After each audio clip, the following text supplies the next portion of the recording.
a buddy of mine, Nick, has a pretty cool YouTube channel, and I was talking to him about it, and we thought it would be funny if we kind of did like a cross-channel video kind of thing.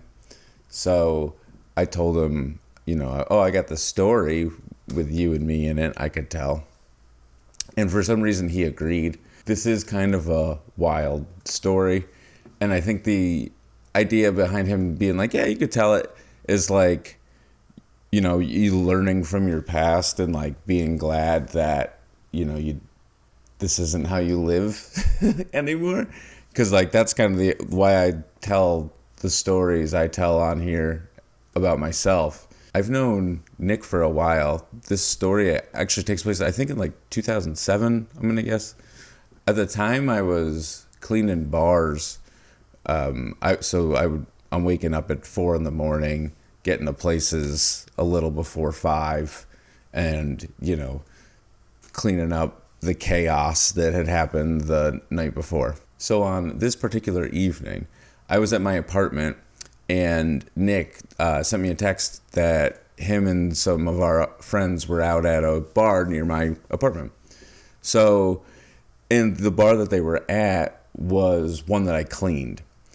And like, I didn't like really going to bars that I cleaned, but it was they're close by, and I was like, I'll just have one or two and it'll be fine. Just because I don't want the person that's paying me to clean their bar seeing me slamming beers there and being like, I don't know if this guy's gonna be here at 5 a.m. I get there, and Nick and our friends had been there for a while already, so they were all feeling pretty good.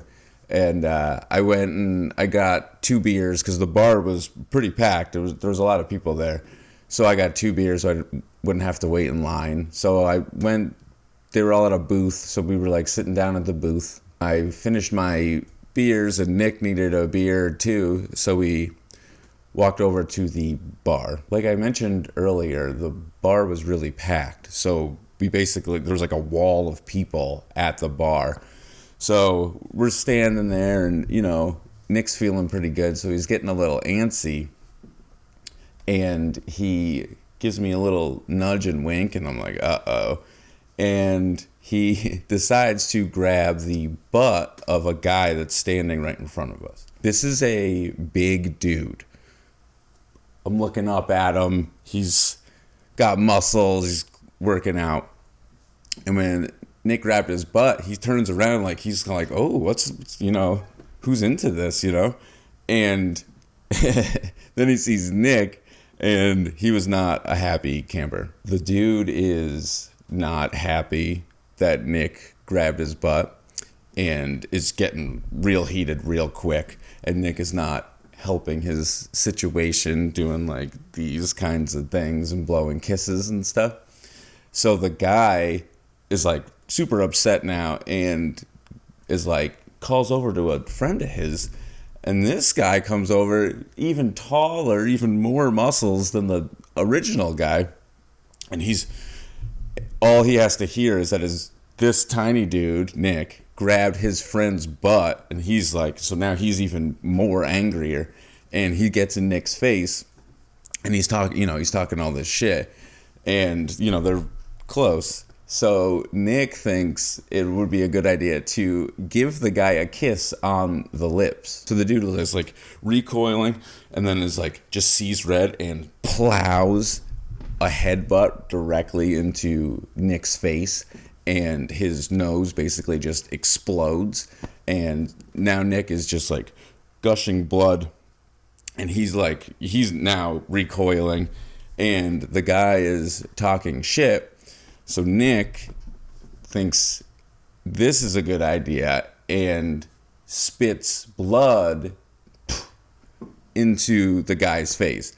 So now this guy he's freaking out, and the original butt grab guy now hits Nick in the face. Now it's chaos. The bouncers come in, and everyone's hooting and hollering, and I can't be seen in this by any owners or managers or anything. I can't be associated with this.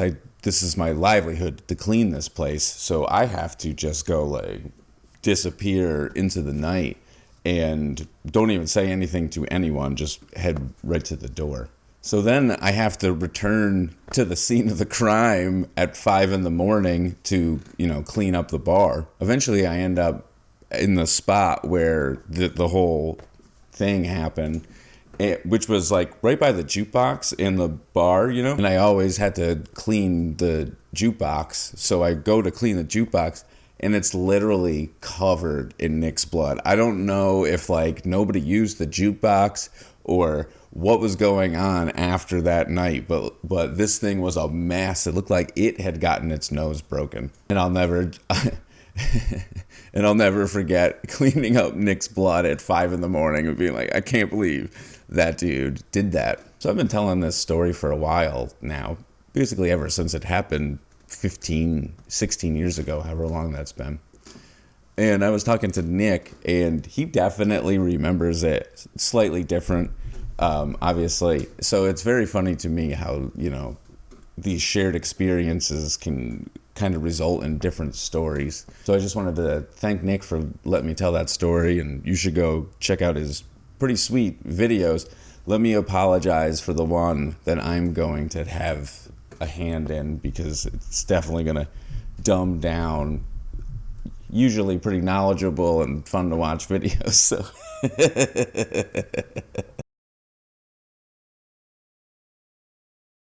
hey, thanks for watching that video. I really appreciate it. If you really liked it, can you really like it and maybe subscribe and ding that bell and do whatever else it is you got to do? And if you want, here's some more videos that you can watch. And then at the end of those videos is going to be this video, because time's an endless circle or whatever.